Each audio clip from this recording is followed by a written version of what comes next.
اتنا بڑا مقام ہے ہمارے نبی علیہ الصلوۃ والسلام کا، ایسی شان ہے ہمارے نبی پاک علیہ الصلوۃ والسلام کی، لیکن اس کے باوجود جب اللہ کے حضور کھڑے ہوتے، روتے بلبلاتے، اللہ سے رو رو کے دعائیں مانگتے، اور فرمایا، اپنے بارے میں فرمایا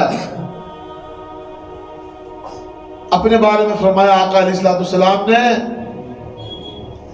کہ جس اللہ نے مجھے جنت کی بشارت دی ہے، جس اللہ نے مجھے معصوم پیدا کیا ہے،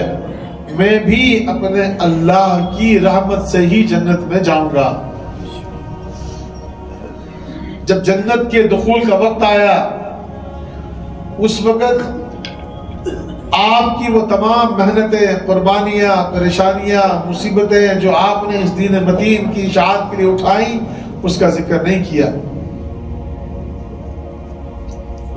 آپ نے جتنی عبادتیں کی، ریاضتیں کی، ان کا ذکر نہیں کیا، بلکہ فرمایا کہ میرا جنت میں داخلہ بھی اللہ کی رحمت سے ہوگا۔ اور ہمیں بتایا گیا، لا تقنطوا من رحمت اللہ، مومنوں اللہ کی رحمت سے کبھی مایوس مت ہونا، سرکشی اور بغاوت نہیں کرنا، لیکن اللہ کی رحمت سے کبھی مایوس بھی مت ہونا۔ جب بھی تمہیں اپنے گناہ یاد آئیں، اپنی سیاہکاریاں یاد آئیں، تو پلٹ کے اللہ کی رحمت پر بھی نظر ڈال لینا، یقیناً تمہیں اللہ کی رحمت وسیع نظر آئے گی،